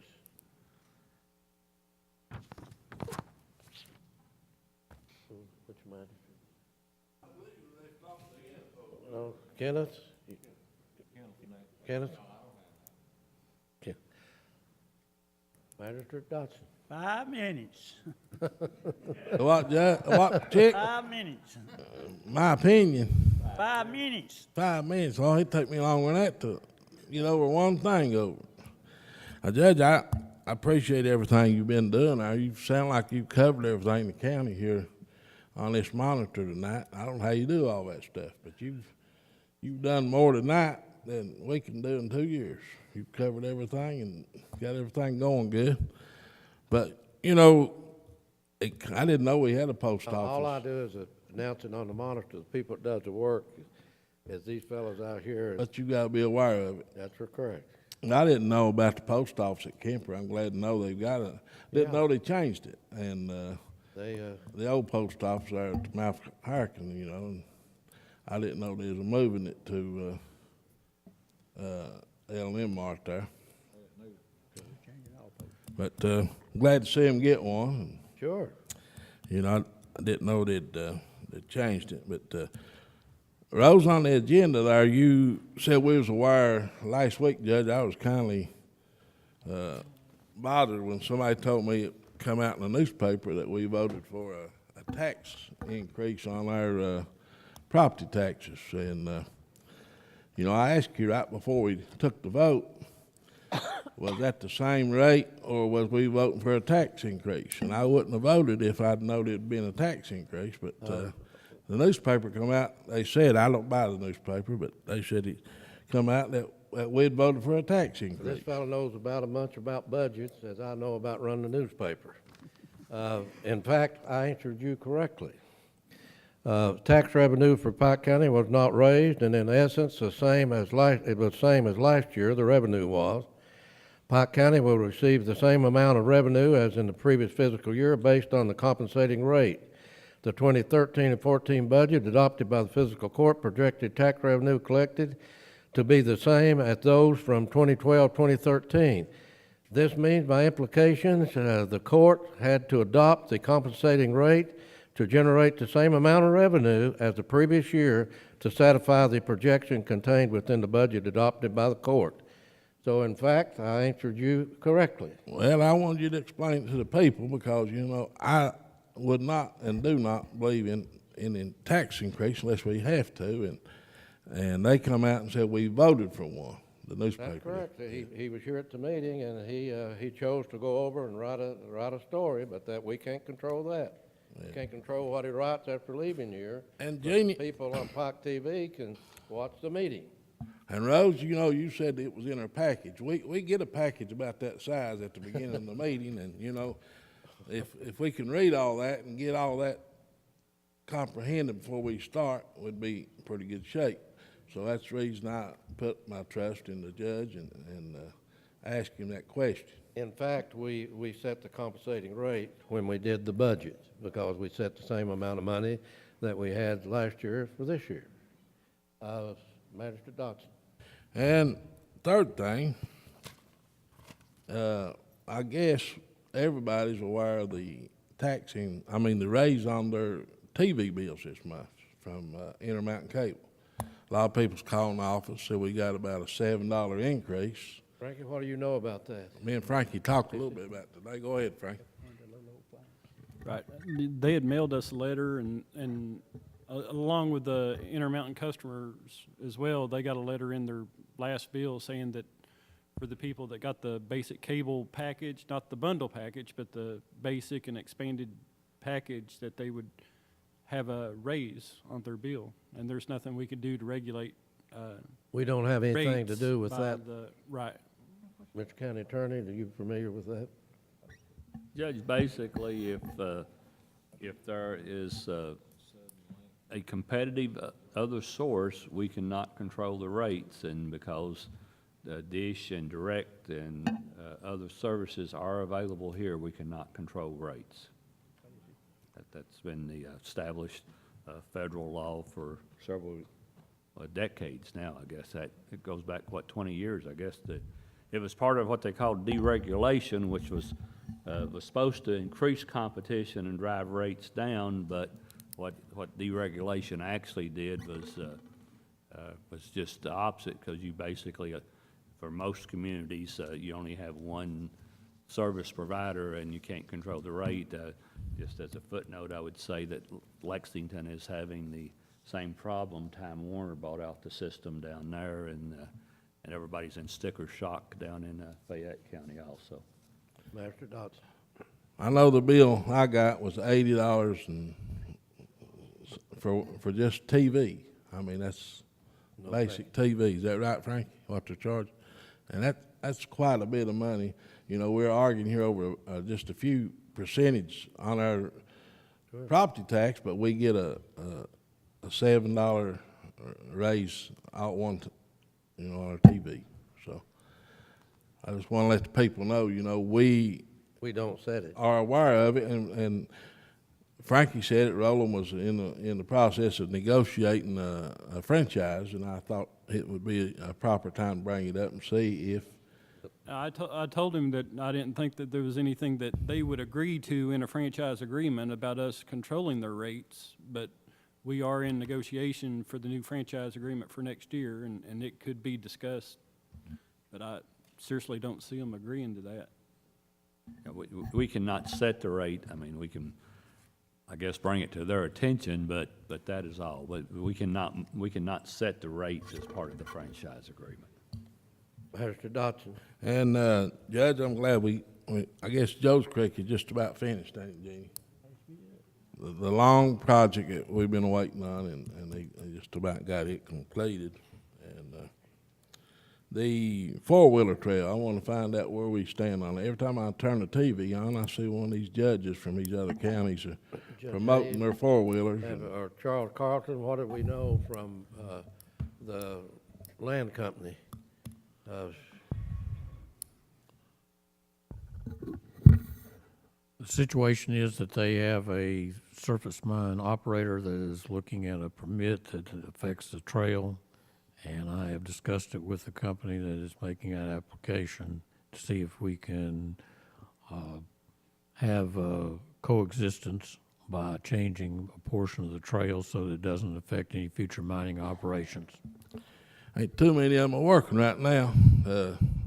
This happens to be one that is working and is one of our major companies and one of our major employers, so I don't think we want to necessarily impede them in their activities. Charles, I appreciate what you've done, but, we talked about 2 or 3 months ago that we were going to get a meeting set up with one of the coal companies. We don't have to go to the one you're talking about, and get their opinion on what they think could happen with the agreement that Roland and John Doug is getting together. But this thing has kind of died down. I've not heard anything about it. And well, we had a meeting, or I did, with their council, and moving forward. You're saying one company you're meeting with? I have met with. Well, we've got several other ones out there that we had discussed trying to go to and see. We've never been turned down yet, so we really don't know. Well, we've had varying responses. Well, the court's not heard from them. You have. But as far as the court, I don't think we've ever sat down and asked a company. And I talked to some companies that told me that they were willing to sit down and listen and see what kind of plan we had, and then they would come back with a counter proposal.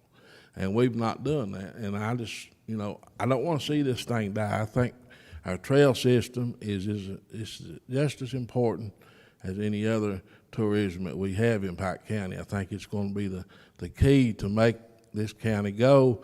We lost so many jobs here in the last month that we're going to have to do something. I think the one that, Mr. Carlton, you were talking about is 3,000 acres, a total, approximately 3,000 acres. It's a large boundary, yes. I don't have a specific acreage. But, Roland, are you about ready to come up with that list? If you'll give me the property owners that will lease the property, I'll have a lease to you. Oh, I don't know why you gotta have the property owners. I think we need to go with something like West Virginia's got and take it to them. That's what they asked me. Bring it to us and let's look at it. And if we West don't like it, Virginia we'll- only has 7 or 8 property owners because they're owned by coal companies and land companies. 7 or 8. Ours, yes, owners of the property, we understand. Now, there are others in different areas, new trailheads that they're putting on, has multiple owners. But the original ones that Hatfield McCoy put in was owned by land companies or coal companies. Don't they go all the way into Gilbert? But some of the new trailheads, they're having additional property of other property owners that owns it. Pike County is different than most counties. We're the largest county in Kentucky in land area.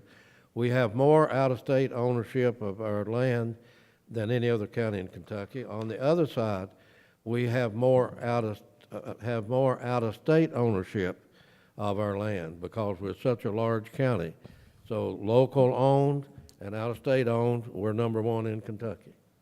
Judge, do you agree that if we don't go ask them with a proposal, that we're think never we gonna could- get we anything need to done? continue And we've to spent ask. already We need to $100,000 continue to having these trails mapped out, and the trails are already there. We have had meetings with Pocahontas Land Company. We've had meetings with the numerous ones of them. The furthest we've got with any of them is the approximately 3,000 acres that we're waiting on for them to get an agreement with what Mr. Carlton said. Then we own, I'm talking about Pike County government, owns 88 acres in this plot of 3,000 acres. We own that property already. So you're right. We need to keep this on the front burner. We need to continue to work on it. We need to. The problem was when the original study came out, there was over 253 property owners on one stretch of road out of coming into Pike County and going on up Peter Creek. Judge Hayes, you was involved in that. Judge, and so Magistrate Dodson will know, we haven't forgotten any of this. We're very much interested, and we do need to move. You're right, Magistrate Dodson, but we met, it's been a number of months ago now, with a coal company you're very well familiar with. Actually, there are multiple companies. I don't want to name any names, and there were officials from those companies met in our conference room with Charles Carlton, the judge, and I, and we talked about within their properties in your area, I'm talking about large tracts, we made proposals. They expressed after that meeting absolutely, Charles, and you correct me if I'm wrong, no interest in working with us for four-wheeler trail. Absolutely correct. And we just got to keep plugging on. I don't know. I guess we just have to close it out till we get the next administration, then maybe they can get something going. Because I've tried and I can't get anything going on it. And I want the people to know that I've done everything I could. We've spent $100,000 of taxpayers' money having this mapped out through Summit Engineering. They got everything over there. They got it all in there. And we've not moved one iota in the last 2 years. Well, I appreciate your frustration. We share your frustration, Master Dodson, and it's kind of like I used to say about Damas. He never had any magic wand, and we don't either. We've worked, and we worked. We've been frustrated. You don't know the frustration I went through for the past couple of weeks just trying to get a horse ride on property we control. This is a tough place, and we're going to try. That's all I can tell you. Magistrate Dodson. That's all I have. I guess the checkup took over 5 minutes, but I'm sorry. We'll let you buy this time. Magistrate Harris. Judge, the only thing I've got is to talk about the Do Easy mower. Paul, you may be able to answer this question at the landfill. The grass up there at the I'm sorry, not the landfill, but Grants Branch. The grass up there on the hill has not been mowed in a long time. There's actually some small trees that are starting to come up through there. And I was hoping that we'd be able to get some sort of relief through the repair of that Do Easy and get that grass cut fairly quick. You know anything about the machine? Yeah, we took the one from landfill up there this morning, and they are mowing it. They mowed today, and they'll finish up tomorrow with it. Were they able to get through the heavy stuff Yeah. too? Yeah. Okay, that's good. Yeah, they should finish tomorrow with it. All right, thank you.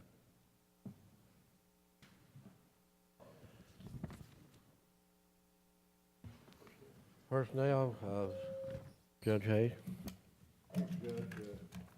Thank you, Judge. As I said earlier, I have informally polled each magistrate about the personnel agenda, and no one has indicated no magistrate has indicated they feel that there's a need for an executive session, so I'll proceed with that without any objection from members of the court.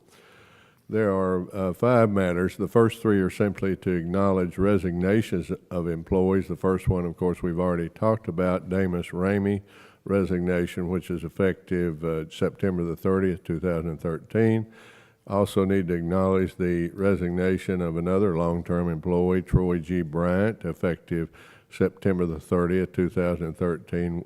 And we knew this was coming for some time. As a matter of fact, the court will recall that in the budget negotiations and considerations, that job was not funded beginning October the 1st. So he has resigned effective September the 30th. And finally, another long-term employee, we need to acknowledge the resignation of Johnny Tucker, effective September 20th, 2013. Now, Mr. Tucker was a heavy equipment operator at the Ford Mountain landfill, and he's worked for Pike County since May the 7th, 1986. That job is an hourly job and will have to be posted. Next matter, Judge, we've also discussed, we need the court's approval for Paul Williamson to replace Damas Ramey as acting director for the Public Works Department at a 4A rate of pay per year, and that would include his longevity. That would be effective today, October the 1st, 2013. And finally, Judge, to fill Paul Williamson's position, we need approval for Terry L. Justice to temporarily replace Paul Williamson as carpenter for the Public Works Department at a 5H rate of pay per hour. That would be effective next Monday, October the 7th, 2013. Terry Justice is currently a temporary worker in our maintenance garage on Ford Mountain. He is a carpenter by trade and by reputation. He is an excellent carpenter, and I think would be a great addition to our Public Works Department. That's our recommendations, Judge. I will take the recommendation of this office, and that will be my motion that we approve the recommendation. Have a second. Have a second, Magistrate Robinson. Have a roll call vote, please. Magistrate Anderson? Yes. Magistrate Johnson? Yes. Magistrate Murphy? Get back on there while we're talking about all these people retired and everything. There no boy worked for that Public Works for 20-some years, and he's dying of cancer right now, and I went and seen him the other day. Wayne Dennison, he's in a bad shape. Gosh, yeah. Bad shape. They done. An excellent county employee. Yes, sir. He was a good. He was. And I saw him check the other day, and bad shape. He was a good worker and a good man. I know what his situation is. As a matter of fact, I run into him recently. Magistrate Murphy? Yes. Magistrate Robinson? Yes. Magistrate Dotson? Yes. Magistrate Harris? Yes. Judge Ruth? Yes. Madam Treasurer.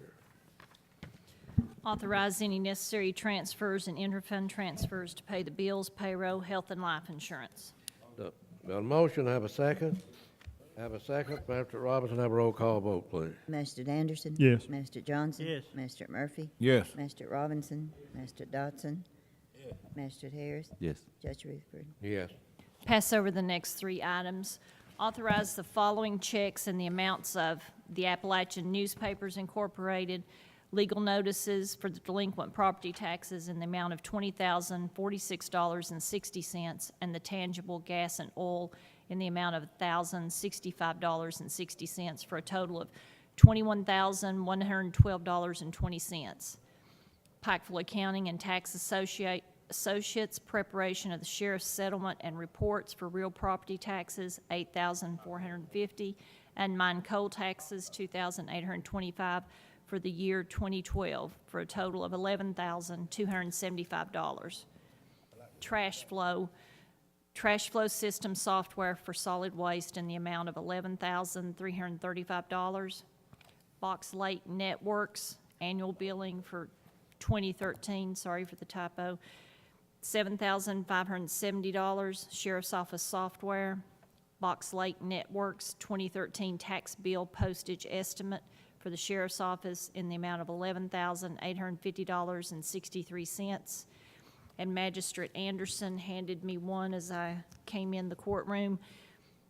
Evans Construction, $18,800 for a concrete bridge at Walker's Branch on Lower Johns Creek to come out of his road account. That bridge has been long and coming. Mayor Anderson. It's actually past due. Magistrate Anderson and I have had a lot of meetings, headaches when the water was up, to say that it's kind of hard. Even the families over there had disagreements at times. But say you hung in there and finally resolved that problem. County Attorney's Office has been involved in it for a number of years also, but it paid off. Yeah, it's a nice bridge, and I think everybody's happy. Walker's Branch. It's my understanding, anyway. Do I have a motion to approve?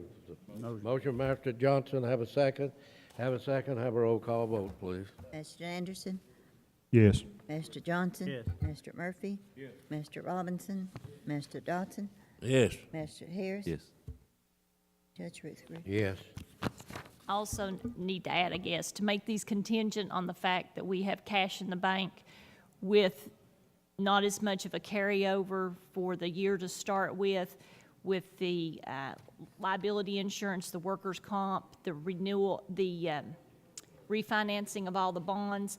All those issues came due up front.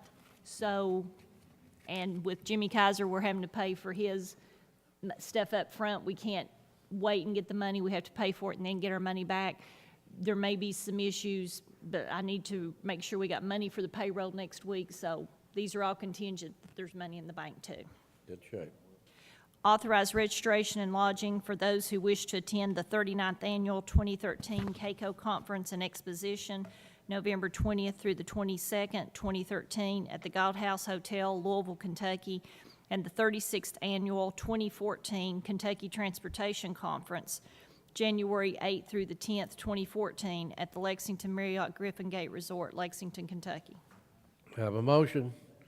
Motion, Magistrate Robbins, have a second, Magistrate Murphy, have a roll call vote, please. Mr. Anderson? Yes. Mr. Johnson? Yes. Mr. Murphy? Yes. Mr. Robinson? Mr. Dodson? Yes. Mr. Harris? Yes. Judge Rutherford? Yes. I have no further business, Judge. Thank you, Madam Treasurer. Big kind of boys, man. Now it's time for our commissioners and directors. If, as I said earlier, Fiscal Court's here to listen to you all. As you know, we meet you to death in our conference room.